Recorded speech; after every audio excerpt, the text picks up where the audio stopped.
उत्तराखंड में उपचुनाव की बड़ी लड़ाई। अगर इस उपचुनाव में खाती है मात तो बीजेपी की सियासत की होगी रात। अयोध्या बद्रीनाथ हारने के बाद अब एक और अहम सीट पर होगी अहम परीक्षा। उत्तराखंड में नाक की लड़ाई में किसकी होगी जीत? बाबा केदार की धरती पर छिड़ी जंग, सियासत की इस लड़ाई में किसका दमदार होगा रंग? उत्तराखंड के 4 धामों में से केदारनाथ धाम से जुड़ी केदारनाथ विधानसभा उपचुनाव का ताज किसके सर सजेगा? यह राजनीतिक गलियारों में सबसे पसंदीदा चर्चा का विषय है।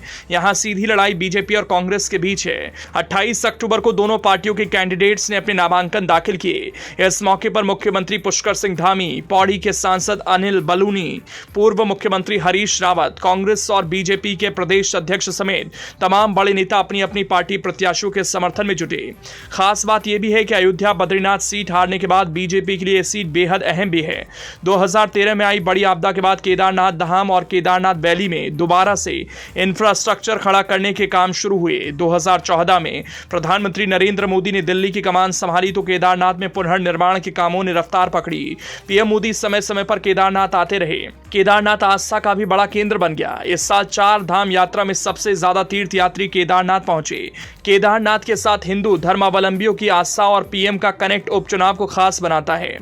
बीजेपी के राजनीतिक केंद्र में हिंदू तीर्थस्थलों का बड़ा रोल है और केदारनाथ उसी प्राथमिकता की कड़ी है। साल 2002 से अस्तित्व में आई केदारनाथ विधानसभा में 3 बार बीजेपी और 2 बार कांग्रेस जीत चुकी है।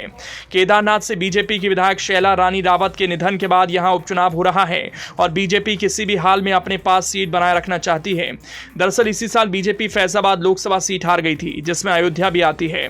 इसके बाद हुए उत्तराखंड के बद्रीनाथ विधानसभा सीट के उपचुनाव में भी बीजेपी के हाथ हार लगी।